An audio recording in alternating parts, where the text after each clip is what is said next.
성경 물음에 대한 물음.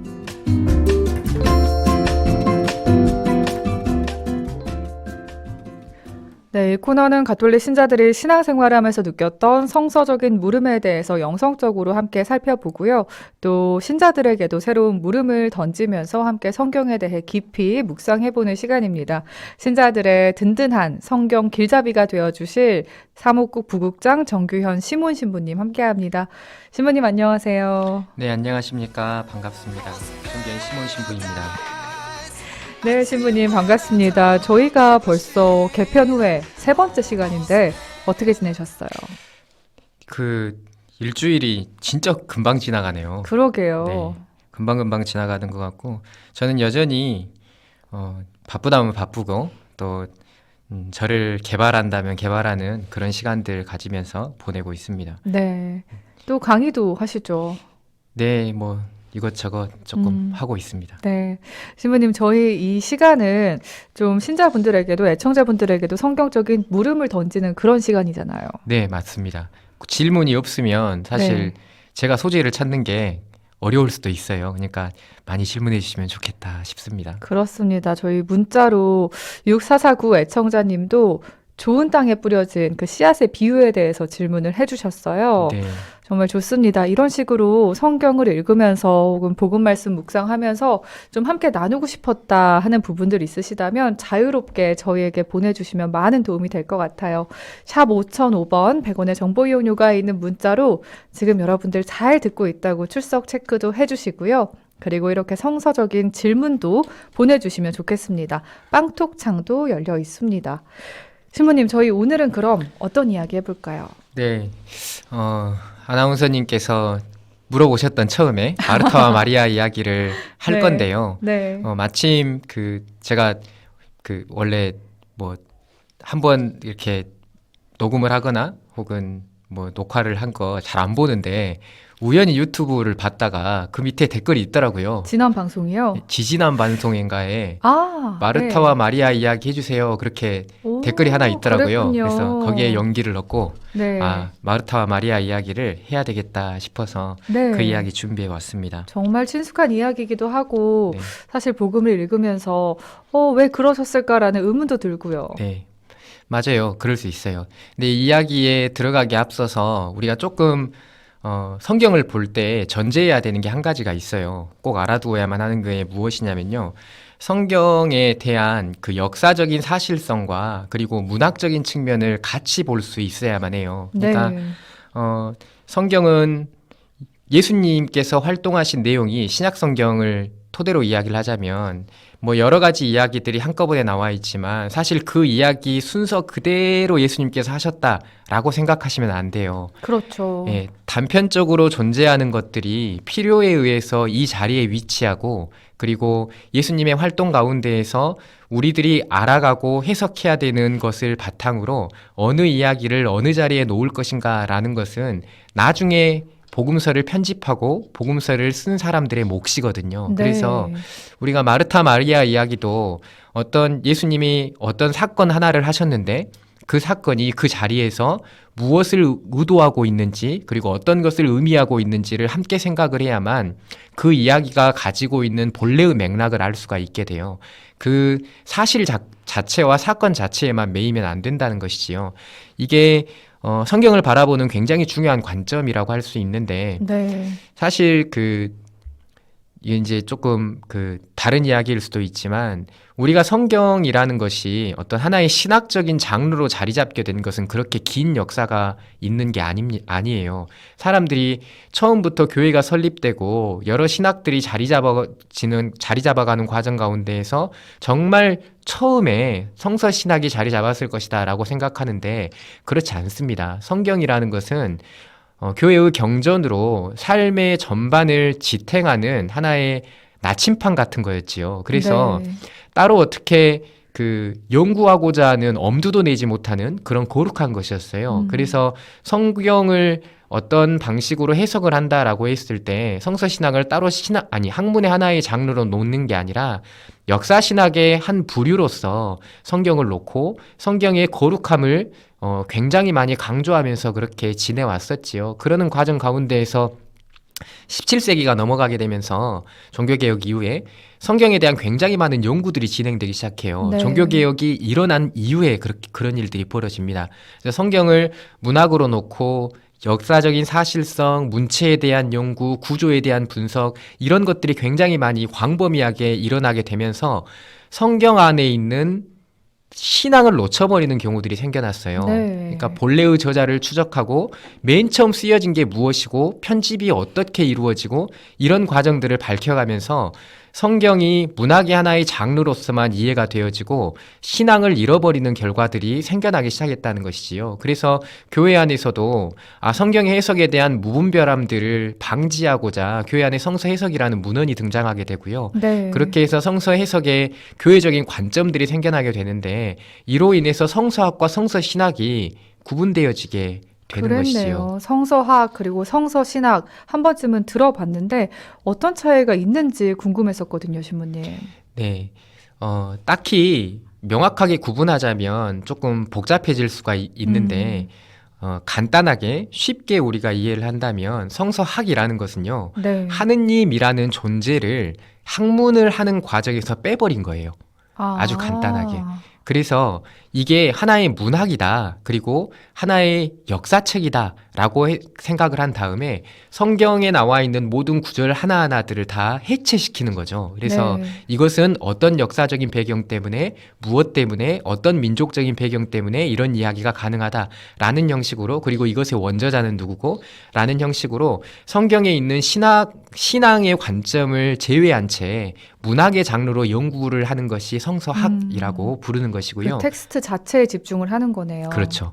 그리고 정확히 알고 계십니다. 그리고 예. 성서신학이라는 것은 어차피 성경이라는 것이 문학으로만 바라본다라고 할지라도 하느님을 중심으로 하느님에 대한 역사관으로 쓰여진 책이 성경이기 때문에 신앙을 빼어놓고서는 성경을 바로 해석할 수 없다라는 관점으로 하느님을 중심으로 성경을 해석하는 것이 성서신학이라고 할 수 있지요. 네. 그래서 이 두 가지는 대립되는 것이 사실 아니에요. 한참 대립되는 것처럼 이야기가 되어졌고 한참 그 서로 간의 학문적인 논쟁들도 굉장히 심했었던 그런 과정이 있었지만 이 두 가지 학문은 모두 성경을 바로 보는데 굉장히 중요하지요. 그러니까 네. 성서 신학만 가지고 보자면 처음 쓰여졌을 당시에 그 이스라엘 백성들이 느꼈었던 체험했었던 하느님에 대해서 처음 쓰여졌을 때 이것을 어떤 하느님을 설명하고자 어떤 하느님을 알려주고자 원래의 의도가 무엇인지를 밝혀내는데 성서학의 도움이 없이는 불가능하다고 볼 수가 있어요. 그렇지만 성서학은 마찬가지로 성서신학적인 이해 방식이 없으면 지금 이 시대의 사람들에게 하느님이 무엇을 전달하고자 하는가라는 것을 놓쳐버릴 수가 있게 되는 그럼요. 것이지요. 그래서 두 가지의 학문이 모두 어우러져야만 하는 것이고 그래서 이러한 문학적인 관점과 그리고 신앙적인 관점을 함께 볼 수 있는 능력들을 길러가는 것이 성경을 볼 수 있는 힘을 갖추어가는 데 매우 도움이 되고 중요하지요. 이 마르타와 마리아 이야기도 문학적인 관점을 함께 생각을 해보아야만 한다라는 것을 말씀드리기 위해서 이것을 이야기를 해드리는 것입니다. 네, 오늘 그 두 가지 관점 모두에 비춰서 이 이야기 살펴보도록 하겠습니다. 유튜브 댓글로 김지영님이 질문을 주셨었네요. 와, 우리 담임 신부님이시다. 마리아와 마르타 이야기 해주세요라고 네. 지영님도 말씀을 하셨는데요. 네. 자, 그럼 이제 본격적으로 마리아와 마르타 이야기 해보도록 하겠습니다. 사실 많은 분들이 질문을 하는 게 마르타가 좀 억울할 것 같다라는 이야기 하시는데 어떻게 생각하세요, 신부님? 그러죠. 저도 이것에 관련된 이야기 하면 신자들한테 되물어요. 딱 보시기에 누가 잘못한 것 같냐고. 네. 그리고 딱 보기에 누가 더 잘한 것 같냐고. 그러면 네. 답은 명백합니다. 그럼요. 다들 마르타가 더 잘한 것 같다. 그리고 음. 마리아가 많이 억울할 것 같다라고 이야기를 하지요. 이 복음의 상황을 한번 비추어 보겠습니다. 네. 이 베타니아라는 지역에서 일어난 일이거든요. 아, 이 지역이요. 네, 이 지역이 마르타와 마리아가 어디에 산다라고 해당 본문에 나와 있잖아요. 루카복음 10장에 나와 있는 마르타와 마리아 이야기는 안 나오는데 라자로 이야기에서 네. 라자로하고 남매 사이라고 복음은 전하고 있잖아요. 네. 마르타 마리아가 라자로가 베타니아의 출신이고 베타니아라고 밝히고 있기 때문에 그 지역이 베타니아일 것이다라고 우리는 생각할 수가 있지요. 베타니아라는 것은 예루살렘에서 별로 안 떨어진 곳이에요. 네. 얼마 떨어지지 않은 곳입니다. 네. 그래서 아마도 예수님이 예루살렘에 가실 때 거점처럼 사용했었던 집이 그 집이 아닐까라고 생각을 해요. 그러네요. 네. 왜냐하면 뭐 복음을 보신 분들 다 알고 계시지만 예수님은 집이 없으셨어요. 네. 공생활 시작하시면서 머리둘 곳조차 사람의 아들은 머리둘 곳조차 없다라고 말씀을 하시는 그런 삶을 살아가셨지요. 아마도 굉장히 많이 떠도는 삶을 살아가셨을 것이고 집이라는 곳에서 주무시지 못하는 날도 굉장히 많으셨을 거라고 예상이 되어져요. 네. 뭐 광야를 걸으시다가 이동하시다가 중간중간에 항상 그렇게 생활을 하셔야만 했었겠지요. 근데 이 베타니아라는 곳에 들르셨을 때, 그러니까 복음의 상황이 이래요. 예수님이 어떤 고을에 가셨을 때 네. 아무도 그를 받아들여 주지 않았지만 마르타와 마리아의 집에 가셨다라고 쓰여져 있어요. 그러니까 그들이 길을 가다가 예수님께서 어떤 마을에 들어가셨다. 그러자 마르타라는 여자가 예수님을 자기 집으로 모셔들었다라고 복음의 앞 상황이 이렇게 설명을 하고 있거든요. 네. 이게 어떤 상황이냐면 유다 사회에서 굉장히 좋은 풍습 가운데 하나가 유다인들 가운데에서 여행객들을 환대의 마음으로 자기 집에 모셔야 되는 그런 풍습이 있어요. 그랬군요. 네, 성문앞 광장이라는 곳에 이렇게 집이 없는 여행객들이 이렇게 있으면 누구든지, 그러니까 옛날, 그러니까 12지파 시대 때부터 그랬어요. 네. 누구든지 자기 집에 환대의 마음으로 데리고 가는 그런 그 풍습들이 있었다는 것이에요. 이게 네. 도덕적으로, 율법적으로 굉장히 잘 살아가는 사람들이라는 음. 뜻이지요. 예수님이 길을 가다가 어떤 고을에 들리셨는데 이 고을이 베타니아였겠죠. 그 고을에 들리셨는데 마르타라는 여자가 예수님을 자기 집으로 모시고 간 거예요.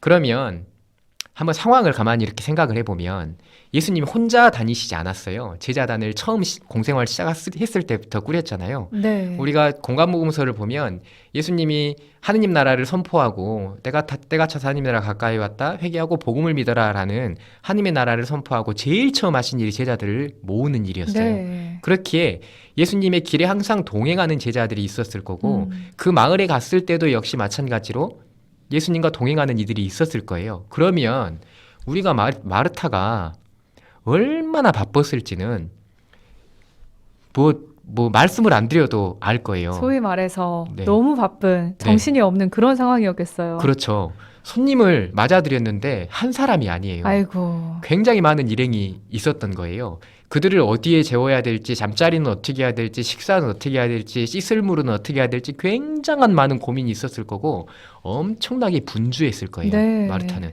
그래서 마르타가 이렇게 투덜거리고 투정 부린 것이 사뭇 이해가 되죠. 그럼요. 그럴 수밖에 없겠다 싶어요. 네. 예수님 한 분만 오시더라도 바쁠 텐데 네. 엄청 많은 사람들을 생각을 해보면 굉장히 우리가 마르타가 마음속에 얼마나 불만이 있었을까라는 생각을 그렇죠. 갖는다는 것이죠. 한 명이 다 할 수 없고 누가 좀 도와줬으면 좋을 텐데 이런 네. 생각하잖아요. 네. 근데 복음의 상황은 예. 마리아라는 동생이 있는데 당신은 그렇게 힘들게 움직이고 있는데 마리아는 예수님 발치에 앉아가지고 막 예수님 말만 듣고 있는 거예요. 그 모습을 보고 예수님한테 투덜거리고 예수님은 마리아는 좋은 몫을 택하였다. 그것을 빼앗기지 않을 것이다 라고 말씀을 하고 계시죠. 이걸 보면 아니 왜 마리아 편을 들어주지? 라는 생각이 당연히 들 수밖에 없는 거고요. 이렇게 복음의 상황을 머릿속으로 그려본 다음에 이제 생각을 해보면 우리가 보통 어떤 행동을 하거나 선택을 하거나 활동을 할 때 무엇이 더 중요한가라는 것을 예수님은 묻고 있는 거예요. 그러니까 마리아가 하고 있는 게 잘못되었다. 그리고 네가 하고 있는 것이 마리아가 하고 있는 것이 네가 하고 있는 것보다 더 중요하다라는 것을 말하고 있는 것이지만 네가 잘못되었다라고 말하는 것이 아니에요. 예수님의 말씀은. 근데 더 중요한 것이 무엇이냐라는 것을 묻는 것이에요. 그러니까 이게 생각해 보시면 제가 문학적인 측면을 봐야 된다고 말씀을 드렸잖아요. 네. 이게 아마도 초대교회 때부터 있었던 교회적인 관습이 그 안에 들어가 있는 것이 아닐까라는 생각을 해요. 그러니까 이게 예수님이 진짜로 이런 행동을 하셨다, 이런 일화가 있었다라는 것을 사람들이 기억을 할 때, 아, 그래. 이런 교회 안의 문제가 나중에 이 복음서가 쓰일 때 예수님이 그때 이렇게 말씀을 하셨지. 이게 바로 그것을 말씀을 하시는 것이구나라는 것을 깨닫는 것이지요. 그러면서 이렇게 다시금 쓰여진 아마 예수님의 일화일 것이다라고 저는 추정을 하는데, 네. 그러니까 이게 예수님이 이 행동을 하셨을 때 바로 쓰인 게 아니잖아요. 그럼요. 한참 후대에 쓰인 거니까 네. 적어도 루카복음서면 기원 후 90년경이라고 보면 네. 예수님 돌아가신 한 60년 정도 지난 후에 쓰인 복음서잖아요. 네. 그리고 이 사화는 딱 루카복음서에만 있거든요. 네. 아무튼 이런 상황 안에서 쓰여졌을 때 사람들이 여러 가지 활동들을 많이 해요. 그리고 지금 필요한 일들을 잘 찾아요. 마르타처럼. 그럼요. 정말로 잘 찾아. 정말로 잘 찾고 무엇이 더 중요하고 무엇이 지금 당장 해야 될 일이고 교회를 위해서 무엇이 더 필요한지 예수님을 알리기 위해서 무엇이 더 필요한지를 정말로 잘 알아요. 그래서 막 다 해. 다 하는 마르타처럼요. 너무 열심히 해요. 그런데 맞아요.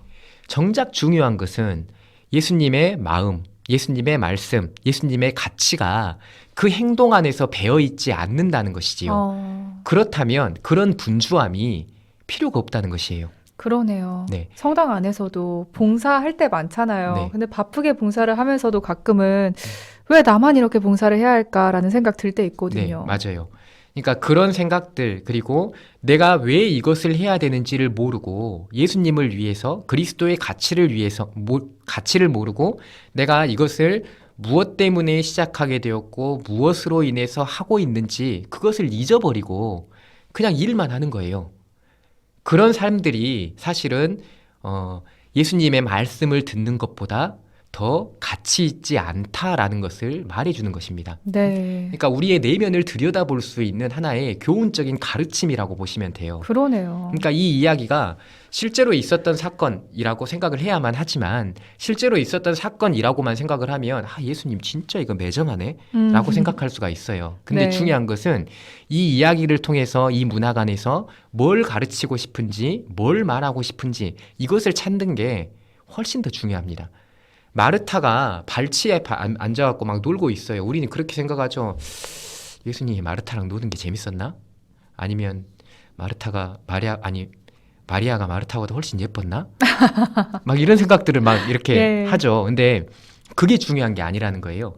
그것을 막 가르치고 싶고 그것을 말하고 싶은 게 아니라 정말로 우리가 하고 있는 행동들 그리고 우리가 움직이고 있는 것들에 있어서 어떤 배경이 있어야만 하고 그리고 어떤 마음가짐으로 해야만 하는지를 알려주기 위해서 바로 예수님이 그토록 매정한 것처럼 보이는 말씀을 네. 했다는 것이죠. 이런 것들이 신약성경 안에 굉장히 많아요. 그래요. 그렇잖아요. 누가 내 어머니와 내 형제들이냐라는 말도 맞아요. 아니 뭐 예수님이 이렇게 매정하게 말하지? 맞아요. 그런 생각 하잖아요. 네. 이게 엄마하고 형제들 들으라고 하는 말이 아니에요. 군중들한테 무엇이 중요한 것인지를 알라고 이야기를 하는 것입니다. 누가 내 형제들이고 어머니냐라는 질문을 통해서 어떤 마음으로 나를 따라야만 하는가라는 것을 가르치고자 하는 의도라는 것이지요. 이게 그 시대에 예수님과 함께하는 사람들을 통해서 말하는 것일 수도 있지만 복음이 실제로 쓰여질 당시에 그 시대를 살아가고 있는 사람들에게 문학적으로 전달을 하고 있는 것이기도 하고 지금 우리에게 전달을 하고 있는 것이기도 하다는 것이지요. 이런 관점들을 알게 되었을 때 예수님께서 말씀하시고자 하는 본래 의도를 깨달을 수 있고 알게 된다라는 말씀을 드리고 싶어요. 네. 그 마리아와 마르타는 네. 예수님의 굉장히 소중한 협조자였어요. 우리가 직접적으로 예수님을 따르는 제자들은 아니지만 자기의 자리에서 각자의 노력으로 예수님을 따르고자 하는 모습들을 성경 안에서 많이 보게 돼요. 자케오만 해도 그렇잖아요. 그럼요. 예, 자케오만 해도 예수님을 따르는 직접적인 제자는 아니지만 자기의 자리에서 예수님의 가치를 나를 바라본 예수님의 가치를 따르기 위해서 노력을 한 사람이잖아요. 그것처럼 마르타와 마리아도 예수님께서 예루살렘을 가실 때 자기 집에 맞아들이면서 예수님께 먹을 것을 제공하고 잠자리를 제공했었던 아주 소중한 협조자였지요. 그런 협조자들이 단순하게 예수님을 맞아들이는 일에만 그리고 예수님을 맞아들이는 일에 그 매몰되어서 그 일만 하는 것이 아니라 정말 하느님의 마음으로 삶을 만들어가기를 바라는 그 예수님의 말씀이 이 복음에 이 복음의 이야기가 가지고 있는 내용이다라고 말씀을 드릴 수가 네. 있겠습니다. 신부님 말씀 듣다 보니까 우리에게 너무나 필요한 비유 말씀이라는 생각이 들어요. 네. 우리도 하루하루 살면서 바쁘게 살아가고 또 그러면서 하느님의 가치, 또 복음의 가치를 잊기도 하잖아요. 네, 맞습니다. 그래서 이 예수님의 말씀을 볼 때 예수님이 매정하구나 여기에 매이는 게 아니라 네. 이걸 통해서 예수님이 뭘 가르치고 싶은 것인가 심지어 이런 말씀까지 하시면서 예수님이 뭘 가르치고 싶은 것인가를 봐야 돼요. 예수님의 마음이 따뜻하지 않다거나 네. 예수님이 합리적인 판단을 하지 않고 있다거나 라는 것이 아니라 이걸 통해서 예수님이 이런 매정함을 통해서라도 사람들에게 알려주고자 하는 것이 무엇인가라는 것을 봐야 된다는 거예요.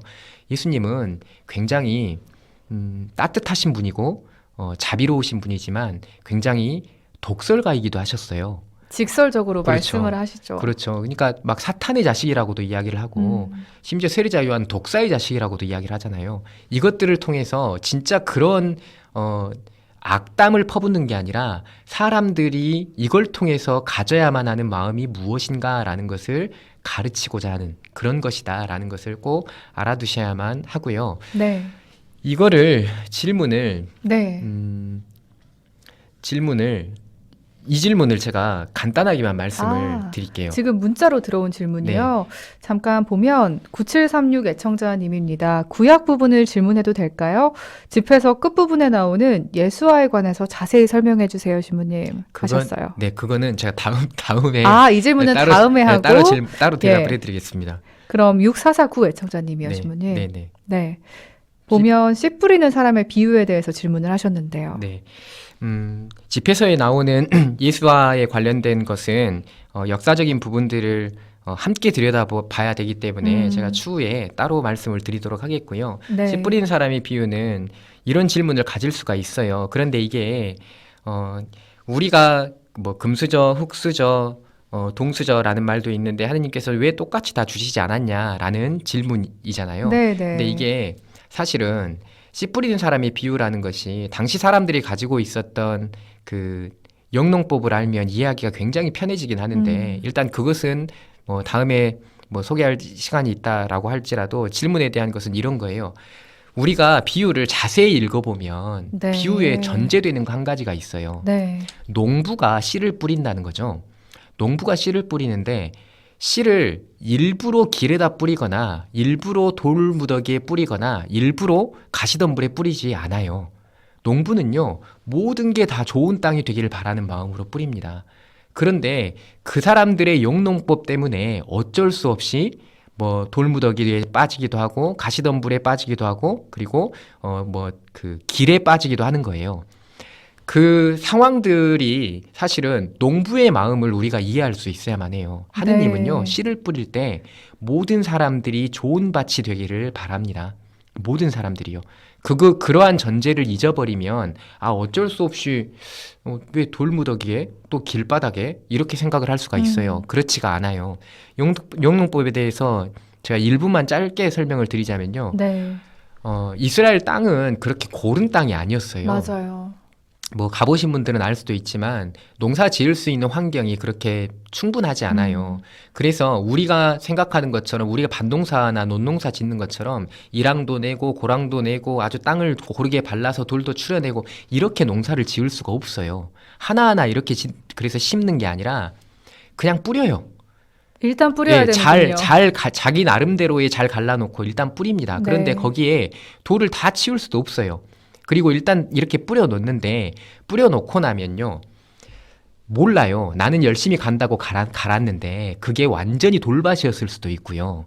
그게 가시덤불이 숨어 있을 수도 있고요. 심지어 내가 거기다가 씨를 뿌렸다라는 것을 명확하게 해놓지 않으면 사람들이 그 길을 그냥 지나다닙니다. 네. 그래서 막 밟혀요. 네. 길을 지나다니니까 막 밟혀요. 그래서 거기가 길이 되기도 해요. 네. 땅이 고르지 않기 때문에 그런 비유가 가능했던 거예요. 그러니까 농부는 다 좋은 땅이 되길 바라면서 뿌렸다는 것이에요. 그런데 어떤 데는 사람들이 지나다녀 버려서 길바닥이 되고 어떤 데는 이렇게 잘 고르지 못해서 돌무더기가 될 수도 있다는 거죠. 네. 그거 잊어버리면 우리가 하느님이 왜 돌무더기에 뿌리지? 그러면 나는 돌무더기인가? 막 그런 생각이 들 수밖에 없어요. 그렇지 않습니다. 하느님은요, 모든 사람들이 좋은 밭이 되기를 바래요. 그런데 질문 안에서 사람들이 가지고 있는 의문은 우리들이 왜 흙수저나 뭐 동수저나 뭐 금수저처럼 차별을 갖고 있는가라는 것은요, 우리 사회가 가지고 있는 구조적인 문제이지 하느님의 뜻이 아니에요. 하느님의 그러네요. 바람이 아닙니다. 하느님은요, 금수저가 흙수저와 같아지기를 바래요.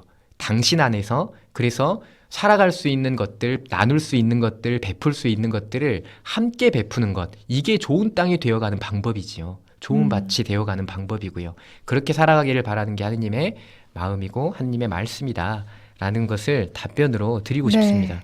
오늘 마리아 마르타 이야기 살펴봤고요. 씨 뿌리는 사람의 비유까지 이렇게 살펴봤습니다. 신부님 오늘 마무리하면서 신청곡 있으시다고요. 네, 마르타 마리아 이야기를 해서 네. 힘내 마르타라는 노래 들어보면 좋겠습니다. 세상에 많은 마르타에게 하는 네. 노래라고 네. 맞죠? 네, 네, 맞습니다. 네. 마르타에게 응원을 보내는 그런 노래인데요. 네. 힘내 마르타 네. 신부님 보내드리면서 함께 남겨드리겠습니다. 자, 오늘도 사목국 부국장 정규현 신부님과 함께한 정말 소중한 시간이었습니다. 감사합니다, 신부님. 감사합니다.